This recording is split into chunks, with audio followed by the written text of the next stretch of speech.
Muy buenas noches, Bolivia. Hoy en Caballero Pregunta tenemos dos temas centrales. Uno, la visita de Wilfredo Rojo, presidente de la CADEX, con un tema que nos interesa a todos. ¿Por qué Bolivia no va a crecer al ritmo previsto? Esto bajo la visión de los empresarios privados. Y después, Semana Santa. Estamos con ustedes. Ya volvemos. Antes quiero decir que el crecimiento estimado por el gobierno era del 5.9. Correcto. Corrigió al 5. El tema fundamental es de que hemos tenido una década, así como en el 80 fue una década perdida por la economía, hemos tenido una década perdida de oportunidades. ¿Por qué? Porque se prefirió el gasto, se prefirió simplemente seguir trabajando sobre lo mismo y no se hizo, por ejemplo, lo que se quería, que era una industrialización de la economía boliviana. El PIB de contribución de la industria boliviana sigue siendo el mismo de hace 30 años. Por lo tanto, se perdieron absolutamente las oportunidades en una época de bonanza de poder reconvertir la estructura productiva del país, y no se la hizo. Wilfredo, y mientras se crece menos, ¿cómo se justifica un aumento salarial del 8.5% y al básico del 15%? Por lo irracional de la política salarial. No hay más caso. Las cosas que uno aprende en la universidad, de la curva salarial, de que en función a la productividad uno puede ir ganando y su contribución al valor agregado que uno deja en la institución o en la empresa donde uno está trabajando, se encuentra totalmente distorsionada. En esencia, la decisión es política. Totalmente. Pero incluso en ese escenario de ser política, ¿por qué, por ejemplo, los empresarios no fueron consultados o no formaron parte de la negociación salarial si hay un excelente nivel de diálogo entre el empresariado, el gobierno y los propios trabajadores? En primer lugar, se está desobedeciendo a las instrucciones de la Organización Internacional del Trabajo. Cuando existe negociaciones tienen que ser tripartitas y ellos se lo han pasado por cualquier parte este convenio firmado por Bolivia en primer lugar. En segundo lugar, yo pienso de que existe hasta el momento mucho cortejamiento y mucho bla bla de parte del gobierno con respecto a la relación con los empresarios, pero en términos prácticos cada vez nos están ahogando más. Mientras esto está ocurriendo, esta negociación salarial que se hizo de forma prácticamente de espaldas a lo que pudo haber sido la opinión de los empresarios, el gobierno dijo que este año influiría muchísimo la caída de la inversión privada. Es más, dio algunas cifras de aproximadamente 2.000 millones de dólares a 1.700 millones de dólares. Esto también influye en la disminución del ritmo de crecimiento del país y del ritmo de crecimiento de la economía. El presidente de la Federación de Empresarios Privados, Ronald Nostas, indicó en una entrevista de que el clima de inversión en Bolivia no es el más adecuado, y efectivamente no es el más adecuado, no ha existido el más adecuado en estos 9 años de este gobierno, que no es un gobierno nuevo, ya es un gobierno viejo, está por cumplir 10 años, y un bebé de 10 años ya es un chico grande cuando ya cumple 10 años.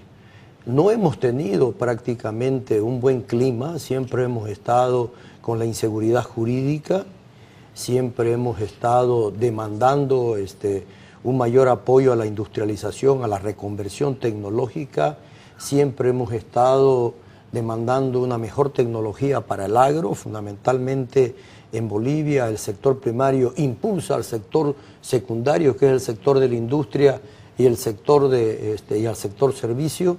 No se lo ha podido hacer, nos demandan que tengamos mayor rendimiento, se tienen los mayor rendimientos, pero si no nos dejan usar, por ejemplo, transgénicos, difícilmente podamos competir con Paraguay, con la Argentina, con Uruguay, en términos de productos que ya están probados, que no hacen daño a la humanidad. Entonces, los rendimientos, las leyes, por ejemplo, tenemos un sector que es el sector forestal, que se ha caído totalmente fruto del convenio que firmó Goni Sánchez de Lozada con el Mercosur, y ellos lo han visto que se han caído. Nosotros hemos denunciado de que se han perdido más de 3.500 en pequeñas y medianas empresas en Bolivia, por nada más que el sector forestal ha sido malamente trabajado. Estoy dando solamente un ejemplo, y ellos no han hecho absolutamente nada, y tenemos gentes en las calles o trabajando de otra manera con una desinversión de 3.500 empresas.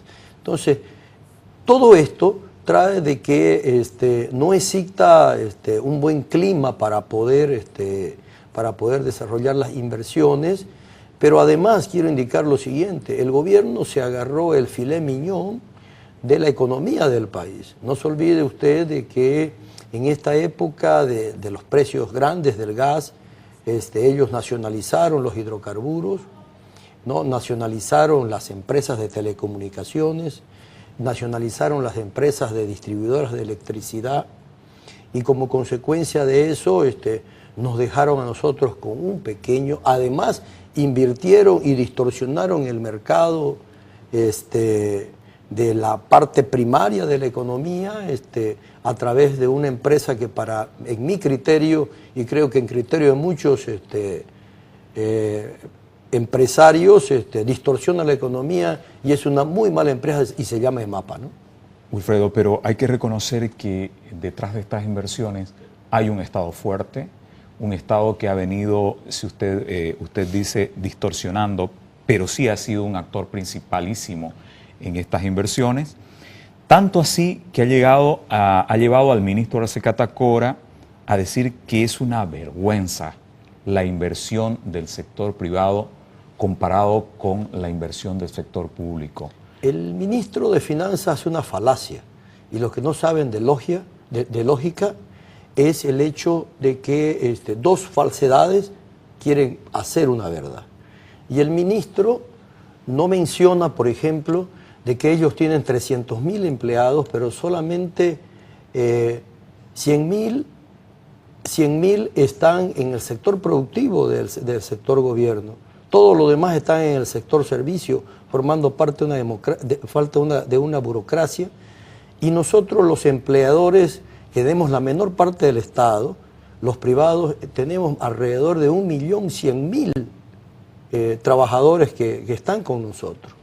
Entonces, usted verá la desproporción que existe como para poder hacer país. Nosotros queremos el diálogo con el gobierno, queremos hacer mayores inversiones. El otro día le dijimos al ministro de Finanzas: señor ministro, nosotros no queremos que nos den un peso, denos solamente leyes. Y para las leyes solamente se necesita imaginación, se necesita tari, y se necesita, definitivamente se necesita voluntad política de querer trabajar con un sector. Déjeme hablar un poquito de su sector. Y me corrige los porcentajes. Las exportaciones son aproximadamente el 40% del Producto Interno Bruto boliviano en este momento. Más o menos, sí. Y sin embargo, esto viene cayendo desde principios de año. ¿Se va a cumplir una previsión de mantener ese porcentaje de 40% como aporte al Producto Interno Bruto, o los exportadores van a tener que seguir cayendo y van a seguir resignando espacios, especialmente en mercados internacionales? De ese 40%, el 90% es fruto de gas y minería, ¿no es verdad? Lo demás es fruto de los productos no tradicionales. Cuando en el 2005 nuestra proporción en términos de gas, minería y no tradicionales, los no tradicionales constituían el 40% de las exportaciones. Hoy día no constituimos ni el 10% de las exportaciones. Si el gobierno hubiese, en su macroeconomía, hubiese dibujado de mantener esa misma proporción, a pesar de que el precio del gas se disparó 10 veces, lo que significaba de que ellos debían haber puesto números en los productos no tradicionales y haber apostado a los productos no tradicionales, hubiésemos estado riéndonos de la baja del petróleo y de las consecuencias de ese momento. No se hizo eso. Se empezó a trabajar de otra forma y se quiso relegar al sector privado por una cuestión de ideología, por una cuestión de posicionamiento político, y además se castigó muy duramente al sector más productivo, que fue la región oriental y específicamente la región de Santa Cruz, no invirtiendo la cantidad de dinero que tenían que invertir y postergando proyectos que eran claves para la transformación productiva del país. Le explico, Puerto Bush hubiese cambiado grandemente la logística del país. Mutum hubiese cambiado la estructura productiva del país, porque hubiésemos estado produciendo ya productos metálicos.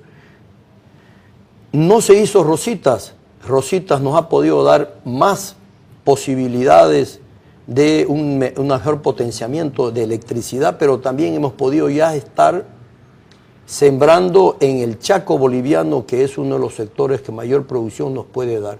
Y eso hubiese cambiado totalmente, y no se lo quiso dar por nada más que una posición ideológica y una gestión de geopolítica, y que nosotros vemos de que se quiere imponer una región occidental a una región oriental a través del desarrollo de estas políticas que está viniendo el gobierno. Ya al final quiero tocarle muy rápidamente, volver nuevamente al tema del aumento salarial. ¿Abre algún tipo de esperanza que una vez pasen estas elecciones que estamos viviendo ahora en este fin de semana y que no se haya publicado el decreto que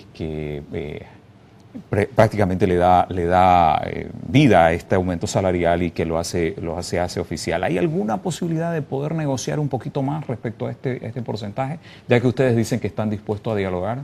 Si el gobierno lo puede hacer, si el gobierno abre la baraja, posiblemente lo podamos hacer, porque ellos se dan cuenta, creo que el gobierno se ha dado cuenta de que este incremento que va a venir del 8,5% en todos los sectores que no sea los del salario mínimo, y alrededor de un 15% en el salario mínimo, que hacen un incremento de alrededor de un 10,5%, 11% en la masa salarial, además del segundo aguinaldo, es un castigo muy grande que nos deja que no seamos competitivos para poder exportar o para poder soportar la cantidad de productos importados que están llegando. Correcto. Y que están matando a nuestra industria. Hay un tema, ellos, no sé si se han dado cuenta, pero creo que se tiene, el real ha devaluado en un 29%. Que eso ha generado un fenómeno en las fronteras. Wilfredo, quiero agradecerle muchísimo su presencia en este fin de semana en el programa y obviamente agradecer también sus aportes en cuanto a sus reflexiones. Muchísimas gracias. Gracias.